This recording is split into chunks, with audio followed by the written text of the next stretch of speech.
Hello everyone, welcome to my channel. और हम अपने प्रीवियस वीडियो में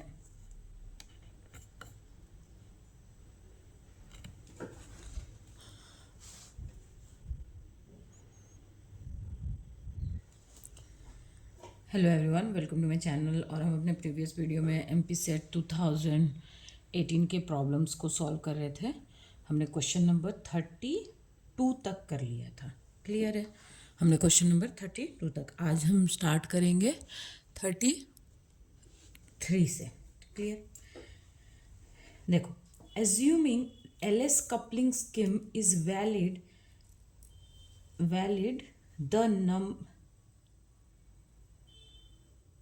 अच्छा, यहाँ पे क्वेश्चन मिसिंग है। यहाँ पे होगा assuming LS coupling scheme is valid in, ये होगा in weak magnetic field scheme। ठीक है, वीक मैग्नेटिक फील्ड स्कीम होगा ये। ठीक है, the number of transition permitted from state 2p3/2 to state 2s½ due to a weak magnetic field are. ठीक है, मतलब बोल रहा है कि जो एलएस कपलिंग है ये किस में मतलब वैलिड है। बोल रहा है कि अगर हम ऐसा मान ले कि जो एलएस कपलिंग है वो वैलिड है किसमें, वीक मैग्नेटिक फील्ड में, तो हमको पता करना है कि नंबर ऑफ ट्रांजिशन जो है वो कितना होगा। ठीक है, इन ये दो में नंबर ऑफ ट्रांजिशन कितना होगा, टोटल नंबर ऑफ, मतलब आपको टोटली नंबर ऑफ लाइंस निकालनी है। क्लियर है?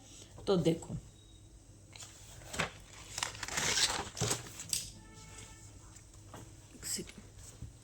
दिख रहा है आपको? हाँ, ठीक है।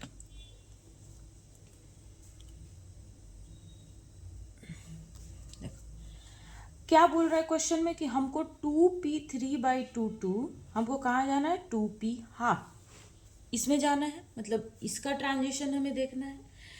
तो देखो, जब भी हम वीक मैग्नेटिक फील्ड की बात करते हैं उसमें क्या होता है वीक मैग्नेटिक फील्ड में, कि वीक मैग्नेटिक फील्ड में when we are talking about weak magnetic field, तो वीक मैग्नेटिक फील्ड में क्या होता है कि जो हमारा जे है इन वीक मैग्नेटिक फील्ड, जो जे है वो किसमें उसका जो स्प्लिट होता है या उसका जितना मतलब वीक मैग्नेटिक फील्ड में जब हम एटम को रखते हैं तो जो जे है वो टोटल 2j+1 जो है ये इतने लाइंस में ये क्या होता है, स्प्लिट होता है। मतलब जे जो है वो 2j+1 मतलब इसका आप बोल सकते हो कि जैसे इसका जो स्पिन है या मतलब जो भी है, मतलब जे जो है वो 2j+1 इसमें कन्वर्ट हो जाएगा। ठीक है, तो जैसे मान लो कि तो इसको ऐसे हम बोलते हैं, अगर हमने एलएस कपलिंग को किस में रखा, वीक मैग्नेटिक फील्ड में, तो ये हो जाता है आपका जीमन स्प्लिटिंग। क्लियर? तो जैसे मान लो कि मैंने 2p½ को, जैसे p½ को मैंने वीक मैग्नेटिक फील्ड में रखा, तो ये कितने नंबर में स्प्लिट होगा, 2j की जगह ½ +1, तो ये कैंसिल हो गया 2, यानी कि ये 2 लाइन में स्प्लिट होगा। और ये यहाँ पे mj की वैल्यू कितनी हो जाएगी, -2 है ना, तो सॉरी 2 लाइंस में ये स्प्लिट होगी, तो mj की वैल्यू कितनी हो जाएगी, -½ एंड +½ तो 2 लाइन हो गई ना। वैसे ही हम 3p2 को देखते हैं, इसको हम रखेंगे जे में, मतलब इस ये जब वीक मैग्नेटिक फील्ड में जाएगा तो ये कितने में स्प्लिट होगा, टोटल कितनी लाइन होंगी, 3/2 + 1, तो ये कैंसिल हो गए, यानी कि 4 लाइन्स। तो 4 लाइन क्या क्या होगा, -3/2 mj की वैल्यू, -3/2 ½ 3/2, क्योंकि हमको पता है कि ये -j से कहाँ तक जाता है, +j तक। ठीक है, तो इसीलिए यहाँ से यहाँ तक, यानी कि ये 4 में होगा, ये 2 में होगा। अब देखते हैं, और जो सिलेक्शन रूल है वो हमारा कितना होता है कि delta mj is 0 plus minus 1 and delta L should be plus minus 1। ये हमारा क्या है, सिलेक्शन रूल है। ठीक है, कि जब ट्रांजिशन होगा तो इस सिलेक्शन रूल को वो फॉलो करेगा। तो देखो पी हाफ जो है ये किस में स्प्लिट हो रहा है, 2 में। इसको थोड़ा और बड़ा कर लो, minus half plus half. 2p 3/2 कितने में स्प्लिट हो रहा है, 1 2 3 4। हो गया। ये क्या है, -3/2 हाफ माइनस हाफ हाफ 3/2। अब हमारा सिलेक्शन रूल क्या है कि एल, ठीक है कि सॉरी एल 1 नहीं, एल 0 भी होगा और 1 भी, ठीक है, तभी तो ये माइनस हाफ से इसमें आ रहा है। एम जे की वैल्यू क्या होनी चाहिए, 0 होनी चाहिए एंड प्लस माइनस 1 होनी चाहिए। तो एल में तो हमें कुछ ट्रांजिशन देखना नहीं है, तो आप एल को रहने दो, सिर्फ आप डेल्टा एम जे की फॉलो करो। तो 0 होना चाहिए और प्लस माइनस 1 होना चाहिए। तब देखो पहले -3/2 से देखते हैं। तो -3/2 और यहाँ पे है हाफ, तो -3/2 माइनस हाफ, तो ये कितना हो जाएगा, 4/2। तो इससे कोई ट्रांजिशन मतलब प्लस हाफ में आपका नहीं होगा। क्लियर। लेकिन -3/2 और माइनस ऑफ माइनस हाफ, तो ये कितना हो जाएगा, +1 -1। ठीक है, तो इससे इसमें एक ट्रांजिशन होगा। ठीक है, इसका हो गया। अब यहाँ आते हैं, तो इससे इसमें भी होगा और इससे इसमें भी होगा। क्यों, क्योंकि ये माइनस माइनस अगर है तो ये 1 दे देगा और ये आपका 0 दे देगा। तो इससे इसमें एक ट्रांजिशन होगा और इससे यहाँ एक ट्रांजिशन होगा। अब आते हैं हाफ, तो इसमें भी सेम ही है, तो दोनों में ट्रांजिशन होगा क्योंकि ये दोनों को ही फॉलो करेगा। अब आते हैं 3/2 के साथ, तो 3/2 से हम इसको जब माइनस करेंगे तो हमारा आ जाएगा 1। 3/2 माइनस हाफ करेंगे तो 1 आ जाएगा, और इससे करेंगे तो नहीं आएगा। इससे कितना आ जाएगा, 2 आ जाएगा, तो 2 तो नहीं है, तो इससे फिर एक यहाँ ट्रांजिशन होगा। तो टोटल कितने लाइन हो गए, 1 2 3 4 5 6। तो टोटल हमको कितने लाइंस मिल गए, टोटल लाइंस 6। यानी हमारा यहाँ पे देखो क्वेश्चन में पूछ रहा है कि नंबर ऑफ ट्रांजिशन कितने होंगे, तो इसका ऑप्शन है ऑप्शन डी, यानी कि हमारे पास नंबर ऑफ ट्रांजिशन कितने हैं, 6 है। क्लियर हुआ ये क्वेश्चन, ये आपको क्लियर हो गया। मैंने क्या बोला कि वीक मैग्नेटिक फील्ड में जो जे होगा, जो वीक मैग्नेटिक फील्ड जो जे होगा वो टोटल 2J+1 में स्प्लिट होता है। ठीक है, ये आपने normal Zeeman effect, anomalous Zeeman effect पढ़ा है ना, वहाँ वो वही है कि एलएस कपलिंग कहाँ हो रही है, वीक मैग्नेटिक फील्ड में हो रही है, तो वहाँ से ये आया है। चलो,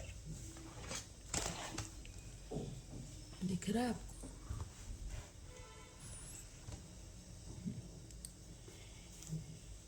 इफ 50 kV है ये, ठीक है, kV नहीं है, kV है। If 50 kV is the applied potential in X-ray tube, ठीक है, then the minimum wavelength of X-ray is produced। बोल रहा है कि अगर हमने 50 kV जो है ये पोटेंशियल अप्लाई किया है एक्सरे ट्यूब में, तो हमको निकालना है कि मिनिमम वेवलेंथ कितना होगा एक्सरे का। तो यहाँ पे हमको सबसे पहले तो एनर्जी से, जैसे कि आपको देखो मैं बता रही हूँ, देखो एनर्जी इज इक्वल्स टू क्या होता है, ई इक्वल्स टू क्या होता है, एच न्यू होता है, और ये क्या एच न्यू के, तो न्यू क्या हो गया, C/λ, C/λ। क्लियर। तो यहाँ से यानी कि अगर हमको एनर्जी दिया हुआ है तो हम लेमडा की वैल्यू निकाल सकते हैं। ये इक्वेशन से हमें पता चल गया कि देखो E equals to h nu होता है और H new equals to C/λ। तो अगर हमारे पास एनर्जी की वैल्यू हमको जो दी हुई है, यहाँ पे ये पोटेंशियल मतलब दिया हुआ है, तो यहाँ से हम एनर्जी की वैल्यू को कैलकुलेट कर सकते हैं। और अगर एक बार, और सी हमें पता ही है, एच हमें पता ही है, ठीक है। तो जब हमें सी की वैल्यू पता है, एच की वैल्यू पता है, एनर्जी हम यहाँ से कैलकुलेट कर सकते हैं। मतलब पोटेंशियल की वैल्यू दी हुई है तो हम एनर्जी तो कैलकुलेट कर लेंगे। तो एनर्जी की वैल्यू अगर हम कैलकुलेट कर लेंगे, एच की वैल्यू हमें पता है, सी की वैल्यू पता है, तो लैम्डा की वैल्यू हमें पता चल जाएगी, ठीक है। तो हमको क्या निकालना है, मिनिमम उसका वेवलेंथ निकालना है। तो lambda minimum is equals to h c by e. Clear हुआ।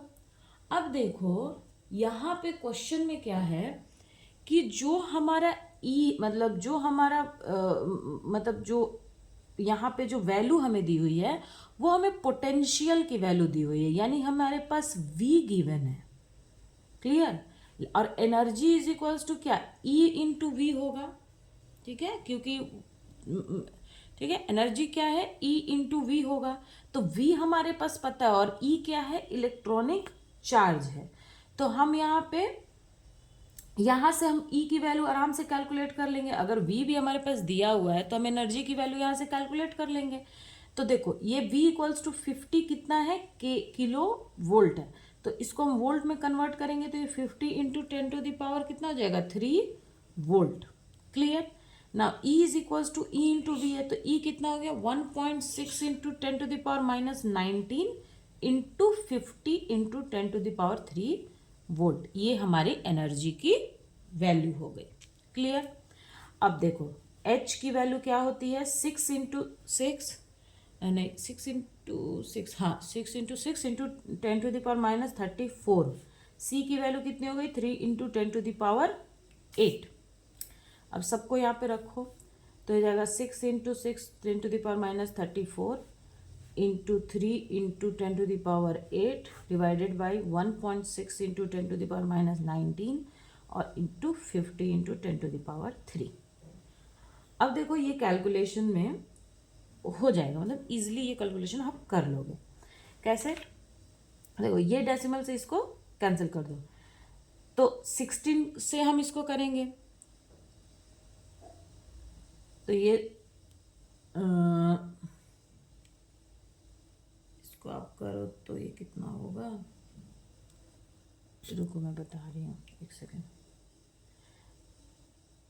16 4 जा 64 होता है ना, 64 डेसिमल 20, तो 16 1 जा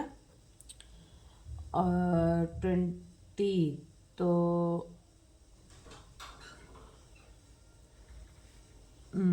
एक सेकेंड रुको, 66 तो 64 2 0 16 4 तो 40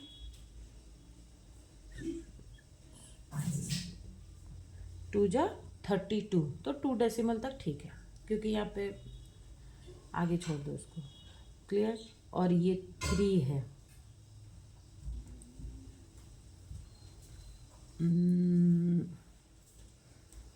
3 है ना। एक काम करते हैं, पहले ये डेसिमल वाली वैल्यू को ले लेते हैं। तो ये 4.12 डिवाइडेड बाई, और इन दोनों को नीचे लेके आ जाते हैं, तो ये 5 इंटू 10 टू द पावर 3। देखो 10 टू द पावर 3 कैसे हुआ, 1 0 ये, और यहाँ पे डेसिमल हटाएंगे तो 1 2, ठीक है, ये डेसिमल हटा दो तो 2, तो 10 टू द पावर 3 और ये 10 टू द पावर 3, और ये ऊपर कितना हो जाएगा, ये और यहाँ ये 10 टू द पावर -19 है, और ये 10 टू द पावर -34 + 8 है। तो ये टोटल देखो कितना हो जाएगा, 4 2 इंटू 3, यहाँ पे 3 भी है, डिवाइडेड बाई 5, और पूरा 10 वाला सॉल्व कर लो। तो ये 6 माइनस कर देंगे तो इसमें हो जाएगा ये -13 ऊपर जाएगा तो +13 हो जाएगा, और ये हो जाएगा आपका 21 एंड 21 -8,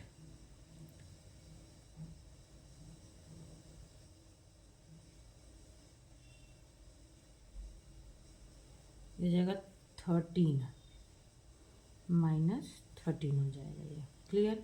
और यहाँ से करो तो ये 8 जब 40 10 5 20 में, ठीक है। ये हो जाएगा आपका 7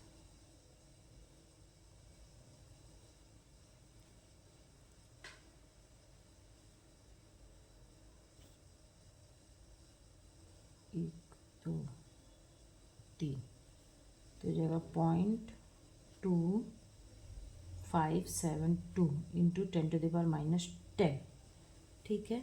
इतना मीटर आ गया। क्लियर।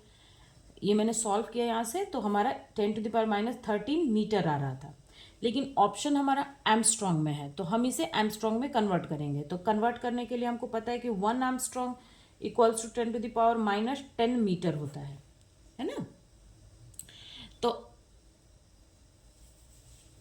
तो इसलिए मैंने इसको 10 में कन्वर्ट कर दिया, तो ये 0.2572 इंटू 10⁻⁻10 मीटर आ रहा है। तो ये हो जाएगा आपका 0.257, या आप अच्छा यहाँ पे डेसिमल के बाद देखो एक ही मतलब दिया हुआ है, तो इसको आप बोल सकते, इसको छोड़ दो, बाकी सब इंटू आर्मस्ट्रॉन्ग, तो दैट इज अप्रॉक्सीमेटली ये कितना हो जाएगा 0.2 एमस्ट्रॉन्ग। तो हमारा कौन सा ऑप्शन करेक्ट है? ऑप्शन नंबर सी करेक्ट है, ठीक है। कुछ नहीं है, बस सिंपल ये आपको यहाँ पे ये एनर्जी कैलकुलेट करनी है। एनर्जी के बाद ये सारी वैल्यूज़ को यहाँ पे पुट करना है और वहाँ से लैम्डा मिनिमम की वैल्यू हमें कैलकुलेट कर लेनी है। सिंपल है, कोई इतना डिफिकल्ट नहीं है ये, और कैलकुलेशन भी यहाँ पे बहुत सिंपल था। क्लियर। नाउ क्वेश्चन नंबर 35 देखो, the Lande factor for 3p1 level of an atom is. हमको क्या करना है? हमको जी फैक्टर निकालना है, किसके लिए? 3p1 के लिए। तो सबसे पहले तो देखो कि 3p1 हमें गिवन है, तो ये जो आप देखो कि यहाँ पे 2s + 1 = 3 दिया हुआ है, तो s की वैल्यू कितनी हो गई? 3 - 1 2 1। p है तो l की वैल्यू भी 1 और j की वैल्यू भी 1, ठीक है। अब यहाँ पे बहुत लोगों को ये कन्फ्यूजन हो सकता है कि मैम जब s की वैल्यू 1 है, l की वैल्यू भी 1 है, तो j क्या होता है? l + s2 l - s। तो यहाँ पे j की वैल्यू 1 कैसे हो गई? क्लियर कि जब s की वैल्यू 1 है और l की वैल्यू 1 है, तो यहाँ पे j की वैल्यू 1 कैसे आ रही है? एक्चुअली में होता क्या है कि देखो j = होता है l + s2 l - s। Clear. तो देखो यहाँ पे j की वैल्यू l + s से l - s होती है, तो l कितना हमारा 1, s कितना है 1, 2 1 - 1, तो ये कितना हो जाएगा 2 2 0, यानी कि j की वैल्यू कितनी आ जाएगी 2 1 0। तो ये टोटल कितना होगा कि 3p210। क्लियर है। तो इनमें से ये एक वैल्यू जो है यही है 3p1। क्लियर। तो यहाँ पे हमें इसमें से जो ये एक है 3, देखो 3p2 एक है, 3p1 एक है, 3p0 एक है, इसी इनमें से ये एक है 3p1।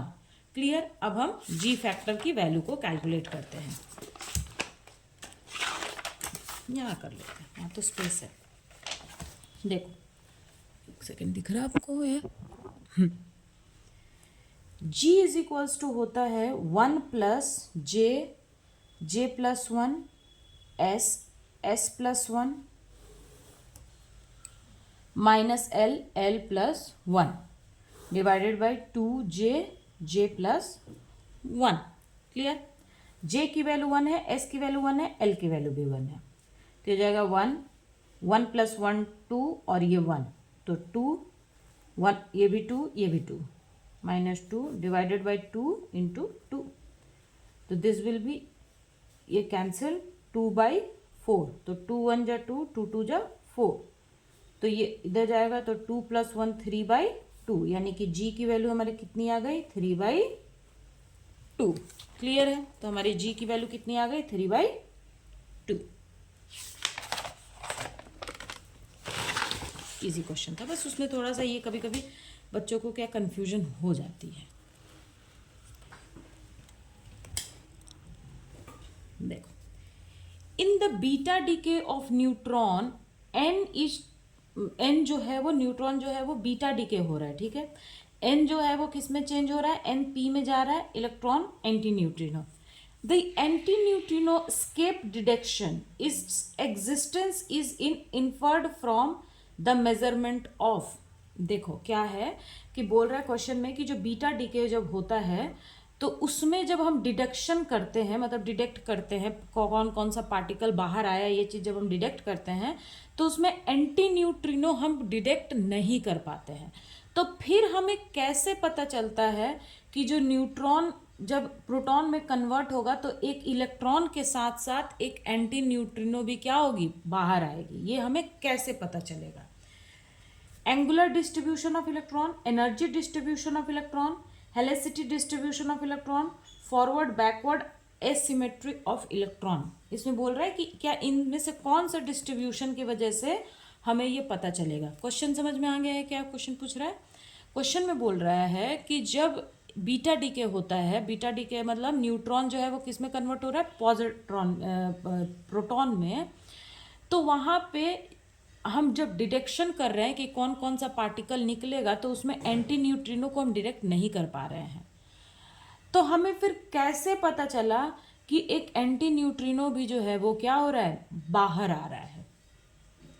तो देखो, मैंने जब बीटा डीके आपको पढ़ाया था तो मैंने वहाँ पे एक न्यूट्रॉन हाइपोथेसिस करके एक टॉपिक पढ़ाया था। अगर आपने वो नहीं देखा है तो आप वो वीडियो देख लेना। न्यूट्रिनो हाइपोथेसिस करके मैंने एक वीडियो में आपको मैंने पढ़ाया था।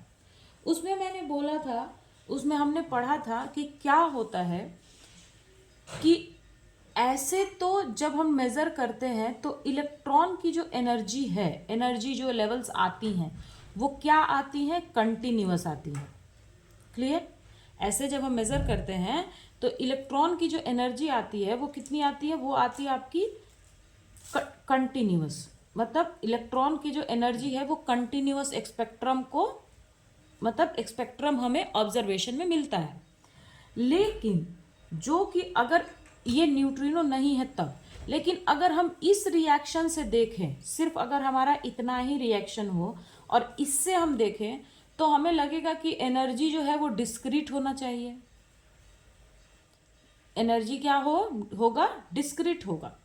तो ये तो एक क्या है, मतलब आप बोल सकते हो कि ये एक कॉन्ट्राडिक्शन हो गया कि एनर्जी हमें मिल तो रहा है स्पेक्ट्रम कंटिन्यूअस, लेकिन इस इक्वेशन के अकॉर्डिंग तो डिस्क्रीट आना चाहिए। तो ये कैसे हो रहा है? तो वहाँ से हम ये बताते हैं, एक्चुअली वहाँ पे spin conservation, angular momentum conservation, बाकी सभी चीज़ें हैं, लेकिन क्वेश्चन में हम यहाँ पे सिर्फ और सिर्फ एनर्जी की बात इसलिए कर रहे हैं क्योंकि देखो हिलिसिटी का तो कोई ये नहीं है, फॉरवर्ड बैकवर्ड एसिमेट्री का भी नहीं है, एंगुलर डिस्ट्रीब्यूशन का भी नहीं है। तो यहाँ पे हम बात सिर्फ एनर्जी की करेंगे। इसी वजह से तो जो एनर्जी वहाँ पे हम देखते थे तो हमें पता चलता था, तो इससे हमने पता करा कि यहाँ पे इलेक्ट्रॉन के साथ साथ एक मासलेस पार्टिकल भी एलिमिनेट हो रहा है। एक ऐसा पार्टिकल या एंटी पार्टिकल एलिमिनेट हो रहा है जिसका मास क्या है, 0 है। क्लियर? और उससे हमारा एनर्जी का जो स्पेक्ट्रम है वो क्या हो गया, कंटिन्यूअस आ रहा है। क्लियर है? तो ये चीज़ अब मैंने डिटेल में वहाँ पढ़ाया है, अगर आपने नहीं पढ़ा तो आप एक बार देख लेना। क्लियर? तो एनर्जी तो यहाँ पे ये हमें कैसे पता चल रहा है, उसकी एनर्जी डिस्ट्रीब्यूशन ऑफ इलेक्ट्रॉन से। क्लियर? तो इसका ऑप्शन होगा ऑप्शन बी। देखो नेक्स्ट क्वेश्चन है कि the Fourier transform of a DC signal, DC signal का हमको क्या करना है, फूरियर ट्रांसफॉर्म करना है। ठीक है?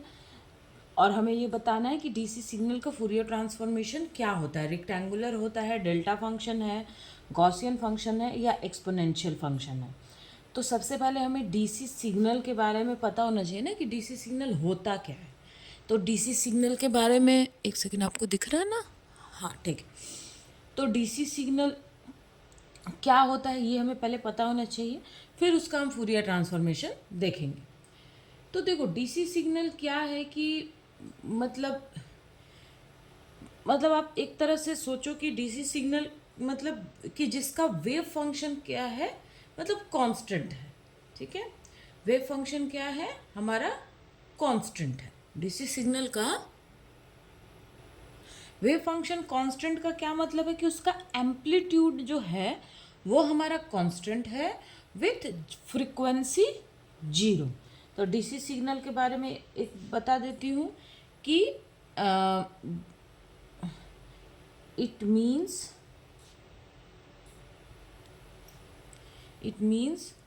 constant amplitude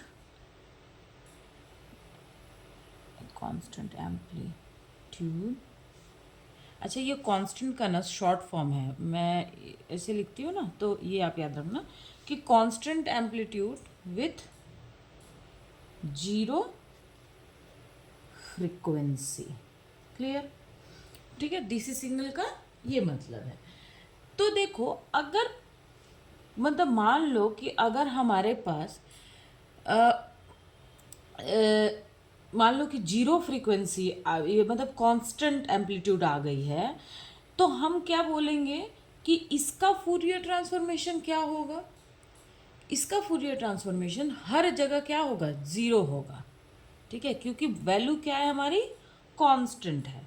ठीक है, और कांस्टेंट का फूरियर ट्रांसफॉर्मेशन हर जगह 0 होगा, एक्सेप्ट कहाँ, जहाँ फ्रीक्वेंसी 0 हो रही थी वहाँ पे उसका जो मतलब फूरियर ट्रांसफॉर्मेशन होगा 0 नहीं होगा। इसका जो ग्राफ होता है देखो, जैसे कि ये हमारा एक डीसी सिग्नल है।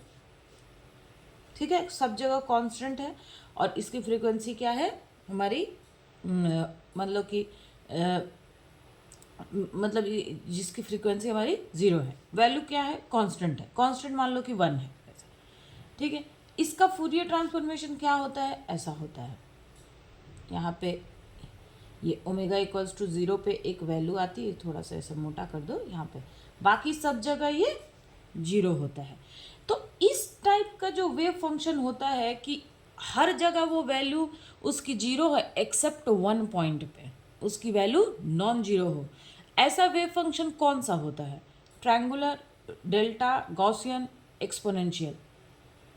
ऐसा वेव फंक्शन जो हर जगह 0 हो एक्सेप्ट किसी एक पॉइंट पे उसकी वैल्यू हाइयर हो, या आप इन्फिनिटी मतलब इन्फिनिटी तो नहीं बोलेंगे, मतलब एक पॉइंट पे वो वैल्यू दे अब बाकी सब जगह 0 हो, तो ऐसा वेव फंक्शन को हम क्या बोलते हैं, डेल्टा फंक्शन।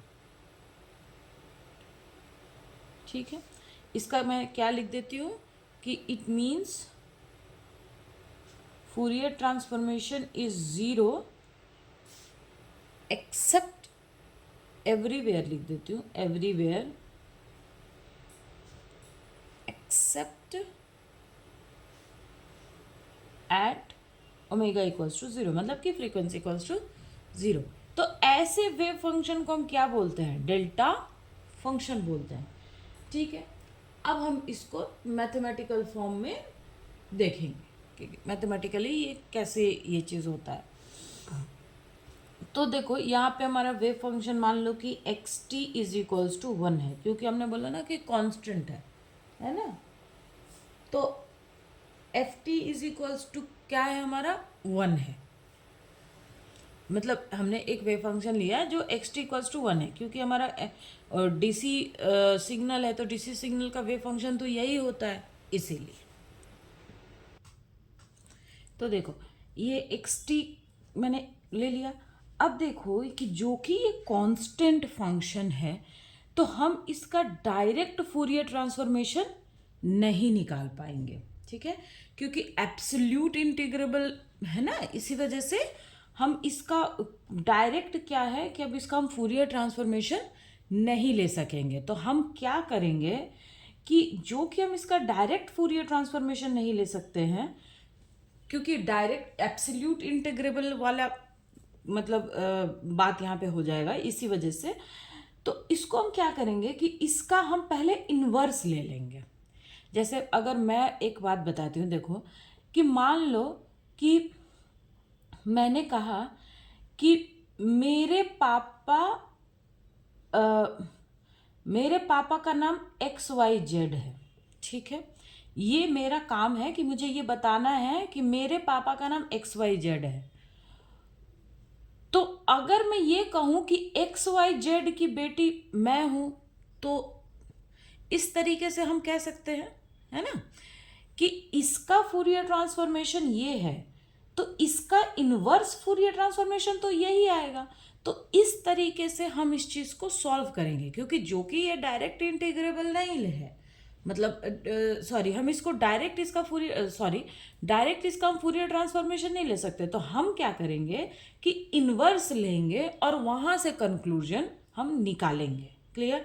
तो इनवर्स फूरियर ट्रांसफॉर्मेशन ऑफ, ठीक है, इनवर्स फूरियर ट्रांसफॉर्मेशन हमने लिया। तो इनवर्स फूरियर ट्रांसफॉर्मेशन का फॉर्मूला क्या होता है कि xt equals to 1/2 minus infinity to infinity. Inverse Fourier transformation का ये मैं फॉर्मूला लिख रही हूँ, ठीक है। x ओमेगा e का power j omega t, sorry j omega, हाँ, d ओमेगा। क्लियर?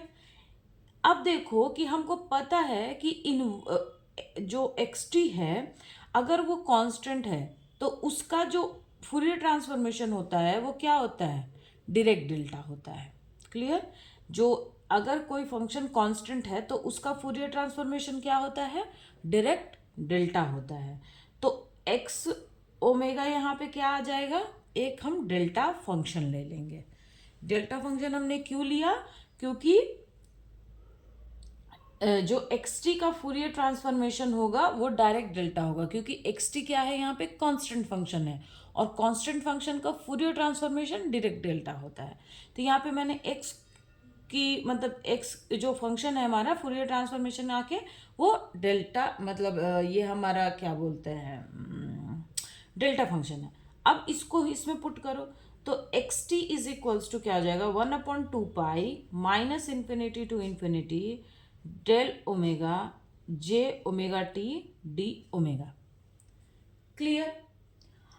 अब देखो, ये तो हमारा मतलब कि वेव फंक्शन आ गया। अब देखो कि जो, देखो जैसे ये वाले चीज से हम बात करते हैं कि xt जो है वो क्या है, मतलब x ओमेगा जो है वो तो डेल्टा ओमेगा है, लेकिन xt क्या है? x इक्वल्स टू जो अच्छा, पहले मैं इसको लेके बात करती हूँ। तो देखो, ये अगर आप देखोगे कि यहाँ से यहाँ की जो वैल्यू है वो क्या हो जाएगी? हमारी 1 हो जाएगी। क्यों 1 हो जाएगी? ये तो भी आप पूछोगे ना कि क्यों 1 हो जाएगी? क्योंकि देखो, ये एक डेल्टा फंक्शन है, और आपने डेल्टा फंक्शन का जो इंटीग्रेशन पढ़ा होगा तो उसमें इसकी, मतलब आप वहाँ से, अगर आपने डेल्टा फंक्शन वाला चैप्टर पढ़ा होगा, हमारे सिलेबस में है, तो वहाँ पे आपने डेल्टा मतलब जो इंटीग्रेशन वाली चीज़ पढ़ी होगी, तो वहाँ पे आपने देखा होगा कि इसकी जो इस टाइप का है तो इसका वैल्यू कितना होता है? 1। तो यहाँ पे कितना हो गया कि xt is equals to 1/2 into 1, तो that is equals to 1/2। Clear? अब देखो कि यहाँ पे हम xt को क्या बोल सकते हैं कि xt क्या है? ये क्या है? इनवर्स फूरियर ट्रांसफॉर्मेशन ऑफ कौन सा function? Inverse Fourier transformation of x omega. यही चीज तो हमने यहाँ पे किया है ना, यहाँ पे किया है ना। ये xt क्या है? x ओमेगा का इनवर्स फूरियर ट्रांसफॉर्मेशन है। देखो, कांस्टेंट का फूरियर ट्रांसफॉर्मेशन डायरेक्ट डेल्टा होता है, तो डायरेक्ट डेल्टा का, सॉरी, फूरियर, तो डायरेक्ट डेल्टा का इनवर्स फूरियर ट्रांसफॉर्मेशन क्या होगा? कांस्टेंट होगा, है ना। तो ये जो फंक्शन है xt, जो फंक्शन है वो क्या है? Inverse Fourier transformation of this function, यानी कि x ओमेगा। समझ में आ रहा है मेरी बात? थोड़ा आप इसे ध्यान से सुनो, तब समझ में आएगा कि देखो, सबसे पहले मैंने, अच्छा पहले मैं ये कंप्लीट करती हूँ फिर आपको बताती हूँ। तो xt क्या है? xt है inverse Fourier transformation of x omega. Clear? अब देखो कि मैं यहाँ पे इसको लिख सकती हूँ, तो inverse Fourier transformation of x omega is equals to कितना आ गया, 1/2 पाई। क्लियर? तो एक्स ओमेगा की वैल्यू क्या है कि inverse Fourier transformation of delta omega, मतलब कि del omega is 1/2 pi. Clear? अब इसको अगर हम यहां भेज दें, यहां पे इस 2 पाई को, तो क्या हो जाएगा कि inverse Fourier transformation of 2 pi del omega is equals to कितना हो जाएगा, 1। क्लियर? तो ये देखो ये इनवर्स है, तो ये इधर जाएगा, तो ये क्या हो जाएगा कि Fourier transformation of 1 is 2 pi del omega, क्योंकि ये इनवर्स है। तो जैसे देखो कि अगर हम बोलते हैं कि एक्स इनवर्स, इसका क्या मतलब है कि 1/x, हम बोलते हैं वाई इनवर्स, तो ये होता है 1/y। वैसे फूरियर ट्रांसफॉर्मेशन का इनवर्स, तो ये अगर हम इधर भेज दें, मतलब इस तरीके से नहीं, आप ऐसे बोल सकते हो कि तो inverse Fourier transformation of 2 pi delta omega is 1, तो फूरियर ट्रांसफॉर्मेशन ऑफ 1 इज कितना हो जाएगा, 2 पाई डेल ओमेगा। तो Fourier transformation of DC function is क्या है, डेल्टा फंक्शन, क्योंकि यहाँ पे ये डेल्टा फंक्शन, तो इसका करेक्ट आंसर है ऑप्शन नंबर बी। अब इसको मैं फिर से एक बार एक्सप्लेन कर देती हूँ, आप ध्यान से सुनो, थोड़ा सा यहाँ पे आपको कंफ्यूजन हो सकता है, इसलिए मैं बता रही हूँ। देखो, हमें क्वेश्चन में पूछा था कि डीसी, मतलब यहाँ पे क्या है ना कि नाक को आप ऐसे पकड़ो या पीछे से हाथ घुमा के पकड़ो, बात वही है। ठीक है, बस यहाँ पे इसी तरीके से, तो यहाँ पे हम नाक को पीछे से पकड़ेंगे, सामने से नहीं पकड़ेंगे। उसका क्यों, क्योंकि ये कांस्टेंट है, और कांस्टेंट का फूरियर ट्रांसफॉर्मेशन हम डायरेक्ट, मतलब उसका फूरियर ट्रांसफॉर्मेशन नहीं निकाल सकते हैं। क्लियर? तो यहाँ पे मैंने देखो, पहले डीसी फंक्शन है, तो डीसी क्या हम बोलते हैं कि डीसी है एक कांस्टेंट एम्पलीट्यूड होता है जिसकी फ्रीक्वेंसी 0 होती है, डीसी फंक्शन ये होता है। तो यहाँ पे मैंने x t equals to constant एक वैल्यू ले लिया, कॉन्स्टेंट मतलब 1 ले लिया। ठीक है, अब देखो, जो कि मैंने बोला कि इसका हम डायरेक्ट फूरियर ट्रांसफॉर्मेशन नहीं कर सकते, तो हम क्या करेंगे कि पहले इसका हम मतलब फूरियर ट्रांसफॉर्मेशन का इन्वर्स ले लेंगे। तो इन्वर्स फूरियर ट्रांसफॉर्मेशन का फॉर्मूला क्या होता है, x t equals to 1/2 pi minus infinity to infinity x omega j omega t d omega. अब हमको पता है कि यहाँ पे एक्स ओमेगा की वैल्यू क्या होगी, डेल्टा ओमेगा, क्योंकि फूरियर ट्रांसफॉर्मेशन ऑफ, हमको ये पता है कि कांस्टेंट का फूरियर ट्रांसफॉर्मेशन डेल्टा ओमेगा होता है। तो ये वैल्यू हम यहाँ ले लेंगे, इसको हम यहाँ पे पुट कर देंगे।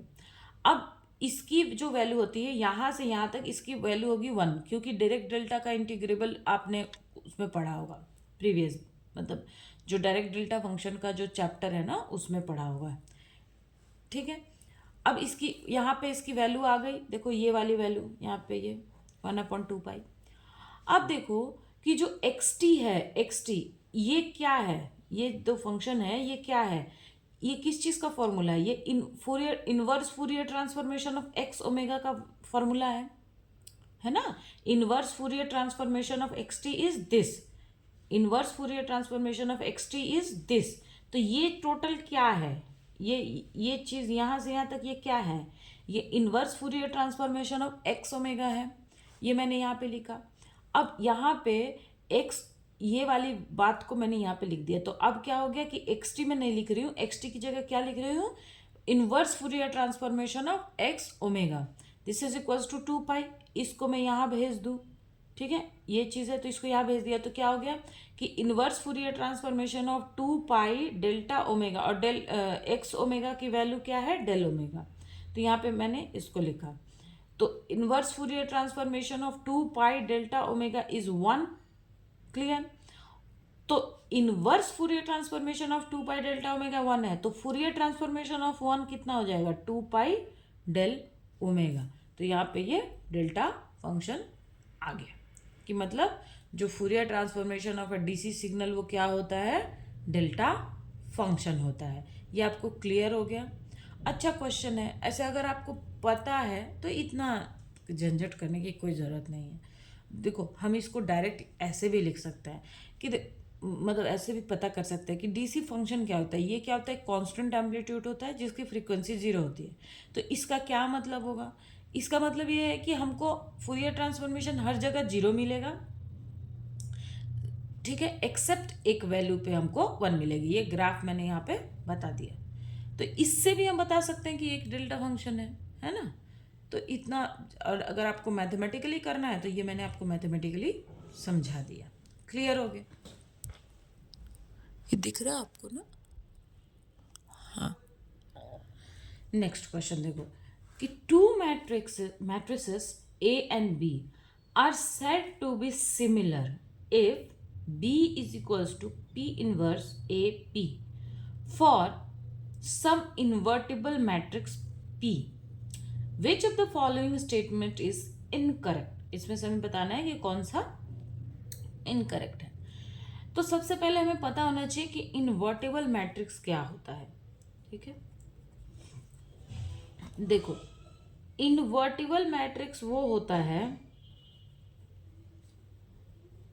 इन्वर्टिबल मैट्रिक्स क्या है वो बता देती हूँ कि इन्वर्टिबल मैट्रिक्स एक स्क्वायर मैट्रिक्स होता है, ठीक है, कि जिसके लिए एक अदर स्क्वायर मैट्रिक्स एग्जिस्ट करता है और उनका मतलब सेम, मतलब एक, जैसे मान लो कि a into n into m का एक मैट्रिक्स है, तो उसके लिए n इंटू एम का ही एक और मैट्रिक्स एग्जिस्ट करेगा, सच दैट, ऐसा कि दोनों का जब हम प्रोडक्ट करें तो हमको आइडेंटिटी मैट्रिक्स मिले। इसका क्या मतलब है कि a, मान लो कि एक मैट्रिक्स है a और एक और मैट्रिक्स है हमारे पास, आप सोचो कि मान लो कि एक और मैट्रिक्स है जिसको हम बोल देंगे ए इनवर्स, ठीक है। तो ये ऐसा हो कि ए इंटू ए इनवर्स करे तो हमको क्या मिले, आइडेंटिटी मैट्रिक्स मिले। और तो इस टाइप के मैट्रिक्स को हम बोलते हैं कि this type of matrix is known as a invertible matrix, ठीक है। यहाँ पे मैं लिख देती हूँ, ठीक है, कि invertible matrix is a square matrix मान लो कि स्क्वायर मैट्रिक्स आप मान लो कि ए बोलो, for which there exist another square matrix, मान लो कि आप बी बोल दो, ऑफ द, इसको same size such that their product is the identity matrix। क्लियर हुआ, ठीक है।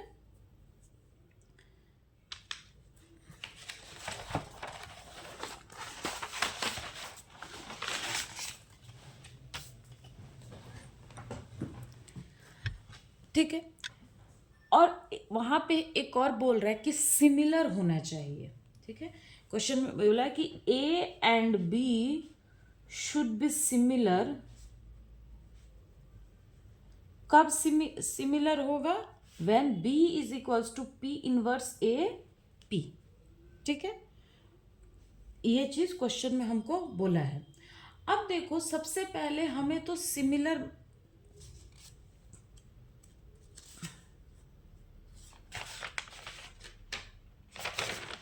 क्वेश्चन में क्या बोला है कि विच of the following statement is incorrect, okay. तो सबसे पहले तो हमें सिमिलर मैट्रिक्स का प्रॉपर्टीज पता होना चाहिए कि ए और बी, अगर मान लो कि दो हमारे पास मैट्रिक्स है और वो सिमिलर है। क्वेश्चन में हमको दिया है कि बी सिमिलर कब होगा, जब पी इनवर्स ए पी, ये चीज को अगर वो फॉलो करेगा तो वो सिमिलर होगा, ठीक है। तो सबसे पहले तो हमें सिमिलर मैट्रिक्स का क्या होना चाहिए, प्रॉपर्टीज हमें पता होना चाहिए। तो मैं यहाँ पे लिख देती हूँ कि उसकी प्रॉपर्टीज क्या होती है, प्रॉपर्टीज ऑफ सिमिलर मैट्रिसेस। अच्छा, ये आपको दिख रहा है ना, ठीक है। तो देखो, पहला प्रॉपर्टीज है कि determinant of A is equals to determinant of B. अगर बी और ए सिमिलर है तो दोनों का क्या होगा, डिटर्मिनेंट इक्वल होगा। ए का determinant is equals to B का डिटर्मिनेंट। सेकेंड, सेम रैंक होगा, सेम रैंक, ए और बी दोनों का रैंक सेम होगा, अगर सेम है तो सिमिलर है, ठीक है। थर्ड है ट्रेस सेम, या आप बोलो कि सेम ट्रेस,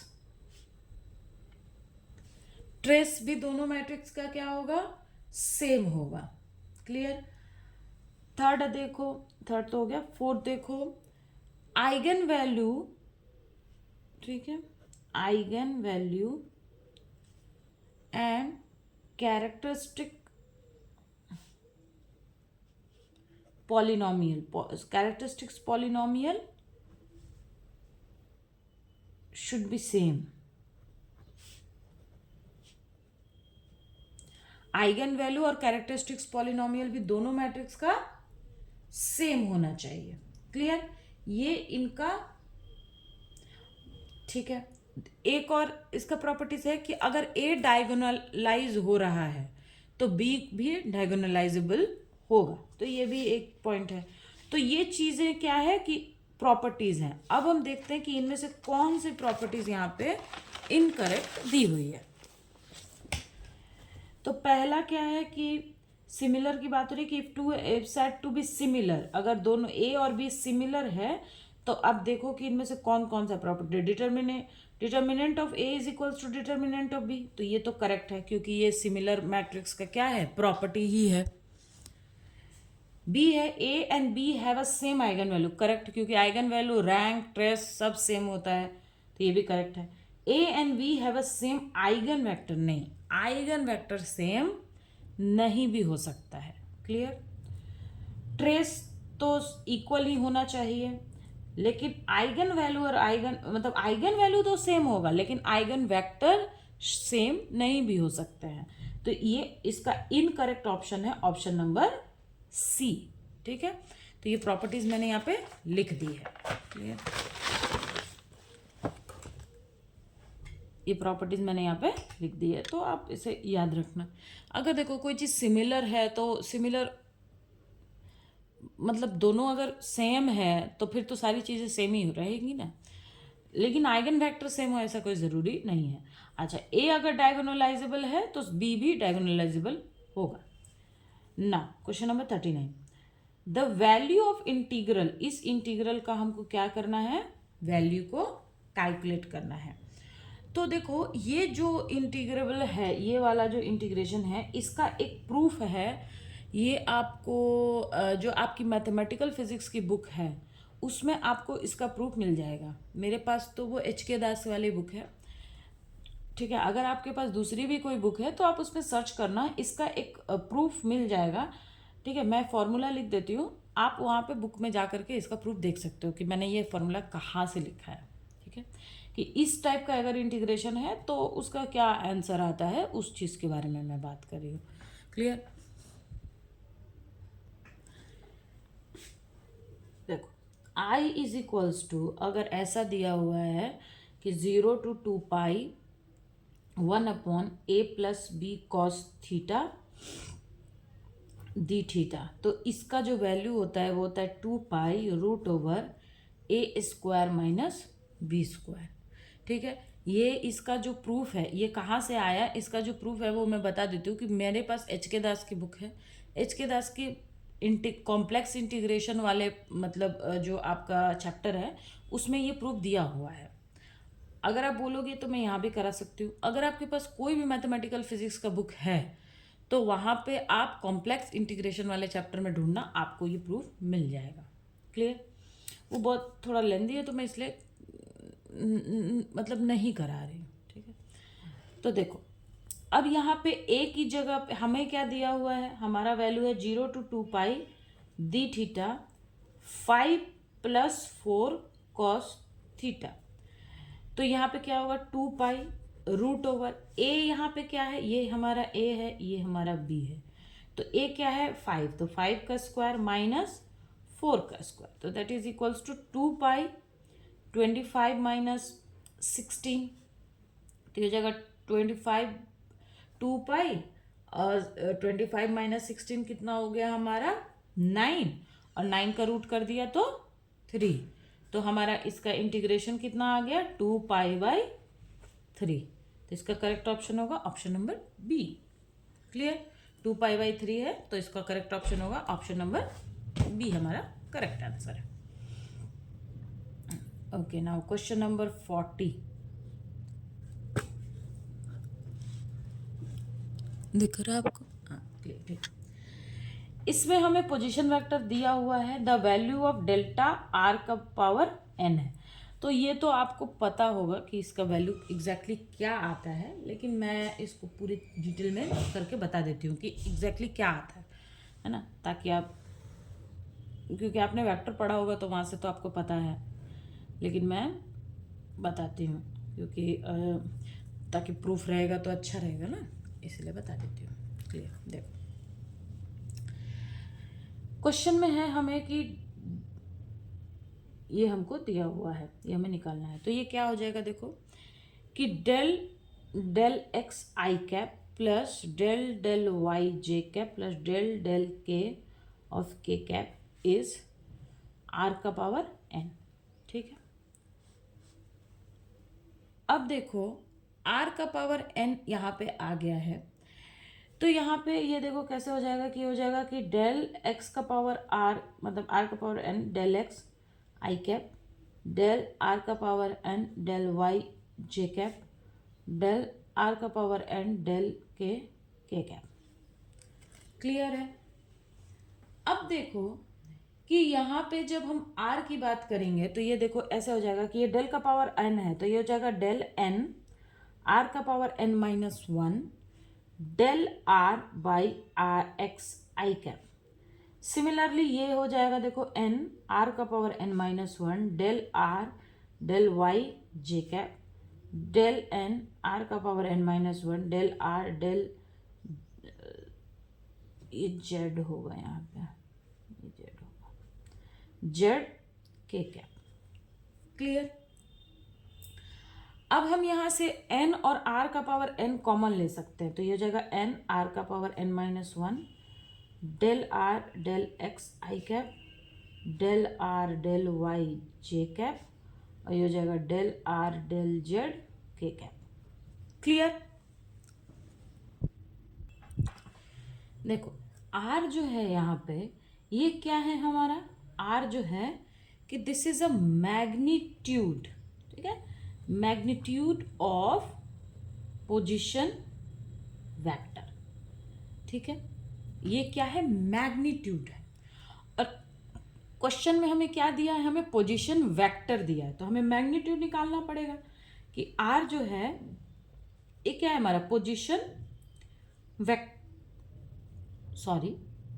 पोजीशन वेक्टर है, हमको क्या मैग्नीट्यूड निकालना है। तो मैग्नीट्यूड क्या होता है कि r is equals to del of r, मतलब जो इसका मॉड लेते हैं, ये क्या हो जाएगा x square plus y square plus z square.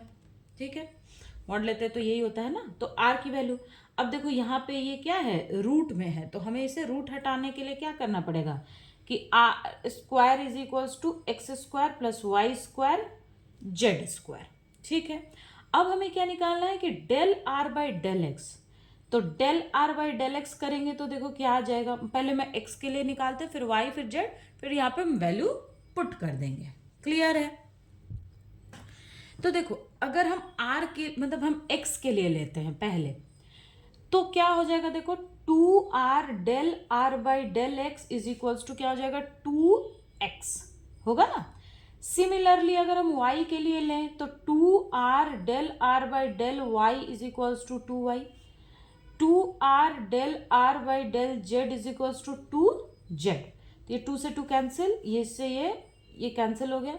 तो देखो del r by del x कितना हो गया x by r, similarly del r by del y कितना हो गया x by r y by r, और del r by del z कितना हो गया z बाई आर। अब इसकी वैल्यू को हम क्या करेंगे इसमें पुट कर देंगे, तो ये जगह n आर का power n minus 1 del r by del x कितना है x by r i cap y by r j cap और z by r k cap. यहां से हम आर बाहर ले लेंगे तो ये हो जाएगा एन, आर का power n minus one r, ये हो जाएगा x i cap y j cap plus z k cap. Clear. अब देखो ये आर ऊपर जाएगा, ठीक है, ये आर का पावर एन माइनस वन है और ये आर का पावर वन है, तो ये ऊपर जाएगा तो ये कितना हो जाएगा कि आर का पावर एन माइनस टू, और यहां से यहां तक देखो तो ये हमारा पोजीशन वेक्टर आर है, आर, ठीक है, पोजीशन वेक्टर आर है ना, तो ये हो जाएगा आर कैप। तो डेल आर का power n is n r का power n minus two r vector. Clear हुआ। तो हमारा ऑप्शन नंबर कौन सा करेक्ट है? ऑप्शन नंबर हमारा एन आर का power n minus two n r का पावर, तो यहाँ पे एन प्लस वन है ना, तो ऑप्शन नंबर हमारा डी करेक्ट है। क्लियर, ये समझ में आया? बस ये वाला इंटीग्रेशन यहाँ पे मैंने अच्छे से समझा दिया है, तो ये आप यहाँ पे देख लेना। क्लियर हो गया? ये देखो इसकी वैल्यू ये रही, यहाँ से y और z की value. Clear. Now question number 41 देखो कि two uniform thin rod of a equal length L and masses m1 and m2 are joined together along the length। Length से उसे क्या किया गया है? जोड़ दिया गया। जैसे मान लो कि ये L1 था और एक रॉड है जिसका लेंथ है मान लो कि L, और ये भी, ये L तो इसका नहीं दिख रहा है, लेकिन एक सपोज कर लो कि इसका भी लेंथ L है और इसका मास m1 है, इसका मास m2 है, इसको हमने क्या किया? ऐसे जोड़ दिया है, ठीक है। इसका लेंथ इसमें L नहीं है, लेकिन आप मान लो कि इसका भी लेंथ L है, इसका भी, मतलब दोनों का लेंथ इक्वल है, मास m1 m2 है, इसको हमने जोड़ दिया, तो इसका टोटल लेंथ कितना हो गया? 2L हो गया। अब बोल रहा है कि हमें क्या करना है कि moment of inertia of combined rod of a length 2L about an axis passing through the mid point and perpendicular to the length. हमको क्या करना है कि ये दोनों रॉड को जब हमने जोड़ा तो ये यहाँ से यहाँ कितना हो गया? 2L हो गया। हमको क्या करना है कि इसका जो मिड पॉइंट होगा, ये वाला पॉइंट, अभी दोनों को जोड़ा तो मिड पॉइंट ये आएगा ना, इसके अलॉन्ग हमको क्या करना है? मोमेंट ऑफ इनर्शिया कैलकुलेट करना है। क्लियर।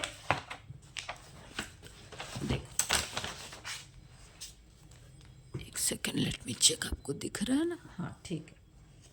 देखो ये हमारा एक रॉड था, इसका लेंथ L था, इसको हमने एक और रॉड था, इसका भी लेंथ L था, इन दोनों को हमने जोड़ दिया, इसका मास m1 है, इसका मास m2 है, ये इसका मिड पॉइंट है, इसके अलॉन्ग ही हमें मोमेंट ऑफ इनर्शिया क्या करना है? कैलकुलेट करना है। क्लियर। अब देखो यहां से यहां ये L है, ये पूरा यहां से यहां ये 2L है, तो मोमेंट ऑफ इनर्शिया यहाँ पे हम क्या करेंगे कि यहाँ पे हम पैरेलल एक्सिस थ्योरम को यूज करेंगे, ठीक है, और वहां से हम पता कर लेंगे। तो सबसे पहले हम पैरेलल एक्सिस थ्योरम क्या होता है?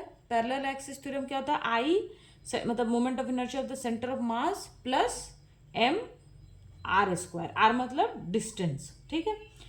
तो ये हमारा पैरेलल एक्सिस का थ्योरम फॉर्मूला होता है। पैरेलल एक्सिस थ्योरम के अकॉर्डिंग ये हमारा फॉर्मूला होता है। अब चलो देखो कि moment of inertia about its centre, मतलब किसी भी रॉड में, कोई भी रॉड है उसमें moment of inertia about centre कितना होता है? 1/12 ml स्क्वायर। क्लियर। तो moment of inertia of rod 1 about its centre, तो ये कितना हो जाएगा? 1/12 m1 l स्क्वायर। किसी भी रॉड में मोमेंट ऑफ इनर्शिया उसके सेंटर के अलॉन्ग कितना होता है? 1/12 ml स्क्वायर। तो m1 का जो सेंटर होगा, ये वाला पॉइंट, इसके अलॉन्ग मोमेंट ऑफ इनर्शिया कितना हो जाएगा?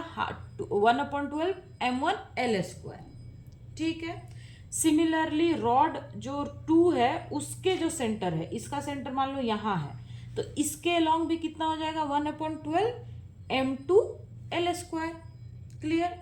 अब हम क्या करेंगे कि इसमें पैरेलल एक्सिस थ्योरम लगा देंगे। तो पैरेलल एक्सिस थ्योरम क्या होगा, सेंटर ऑफ मास से जो moment of inertia plus this m और दिस डिस्टेंस, यहां से यहाँ डिस्टेंस कितना हो गया, यहाँ से यहाँ l है, तो यहाँ से यहाँ का डिस्टेंस कितना हो जाएगा, l/2 हो जाएगा। ठीक है, तो पैरेलल एक्सिस थ्योरम अगर हम लगाएंगे तो इसके along moment of inertia plus m into this l/2 का स्क्वायर।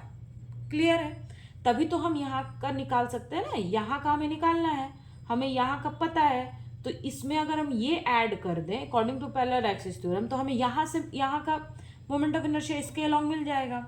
क्लियर, तो देखो मोमेंट ऑफ इनर्शिया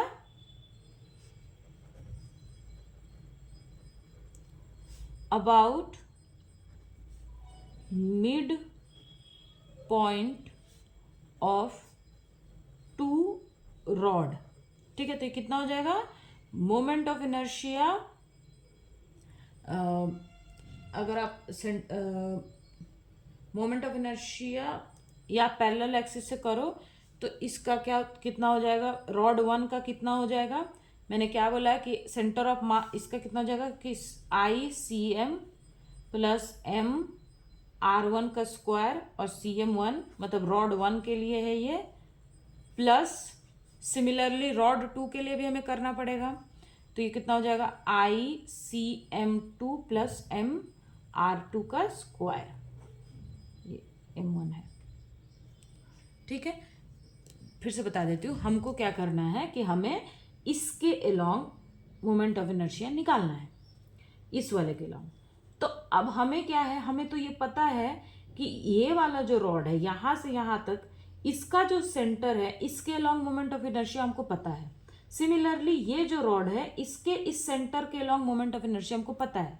तो हम क्या करेंगे कि पैरेलल एक्सिस थ्योरम लगा देंगे। तो पैरेलल एक्सिस थ्योरम का फॉर्मूला क्या होता है, half moment of inertia along centre point या आप सेंटर ऑफ मास बोल सकते हो प्लस MR स्क्वायर। MR क्या, मास इनटू डिस्टेंस, जिस पॉइंट पे हमें निकालना है उसका डिस्टेंस कहाँ से, मिड पॉइंट से, जिस डिस्टेंस पे हमें मोमेंट ऑफ इनर्शिया निकालना है उस पॉइंट से मिड पॉइंट का या सेंटर ऑफ मास का डिस्टेंस कितना है वो। ठीक है, तो यह हो गया ICM1 प्लस M, तो मतलब हमें तो यहाँ निकालना है, तो यहाँ पे तो इस वाले रॉड के वजह से भी आएगा और इस वाले रॉड के वजह से भी आएगा, तो हम पहले इस वाले रॉड से यहाँ पे निकालेंगे और इस वाले रॉड से भी निकालेंगे। ठीक है, तो इस वाले रॉड का, रॉड 1 का ये हो गया, रॉड 2 का ये हो गया। तो centre moment of inertia along centre of mass in rod 1 कितना है, हाफ 1/12 M1 L स्क्वायर, और डिस्टेंस कितना हो जाएगा M1, और R1 यहाँ पे कितना है L/2 का square plus 1/12 M2 L square plus M2, इसको ऐसे कर लो, ये प्लस M2 L/2 का स्क्वायर।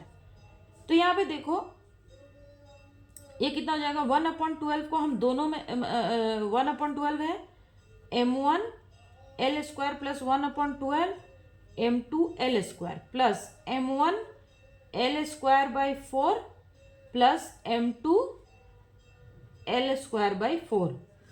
अब हम इसको देखो, ये M1 है, यहाँ भी M1 है, ये M2 है, यहाँ भी M2, ये वो 12 नहीं होगा।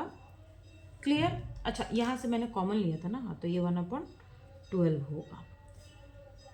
अब हम क्या करेंगे, देखो ये 12 है तो इसका एथी ले लो, तो देखो ये 12 है तो ये हो जाएगा M1 L square plus M2 L square plus ये 4 है तो 3M1 L square plus 3M2 L square. Clear, अब देखो यहाँ पे M1 है ना, क्लियर, तो देखो ये M1 L square 3ML square, तो ये कितना हो जाएगा 4M1 L square plus 4M2 L square divided by 12। 4 बाहर ले लो, ये 12, तो ये कितना हो जाएगा M1 प्लस M2 और एल स्क्वायर है तो इसको भी हम बाहर ले सकते हैं, तो ये एल स्क्वायर। तो 4 1 जा 4, 4 3 जा 12, तो ये जाएगा 1/3 m1 प्लस m2 का and L square. This is the moment of inertia of combined rod along its mid point. दोनों रॉड के मिड पॉइंट का के अलोंग, दोनों रॉड को जब हमने कंबाइन किया तो उसके मिड पॉइंट के अलोंग मोमेंट ऑफ इनर्शिया कितना आ गया, 1/3 m1 m2 एल स्क्वायर। तो देखते हैं हमारा कौन सा ऑप्शन नंबर करेक्ट है। इसमें हमारा ऑप्शन करेक्ट है सी। क्लियर, ये हमारा करेक्ट ऑप्शन है। समझ में आया मैंने क्या किया? कुछ नहीं, हमें क्या करना था कि मिड पॉइंट से निकालना था। हमें सेंटर ऑफ मास रॉड का sorry moment of inertia rod का उसके सेंटर ऑफ मास के अलोंग पता है, तो हम क्या करेंगे, यहाँ इसका centre of mass moment of inertia इसके अलोंग निकाल लेंगे और उसमें इस वाले डिस्टेंस को ऐड कर देंगे, तो यहाँ का मोमेंट ऑफ इनर्शिया आ जाएगा। पैरेलल एक्सिस थ्योरम में आपने पढ़ा है।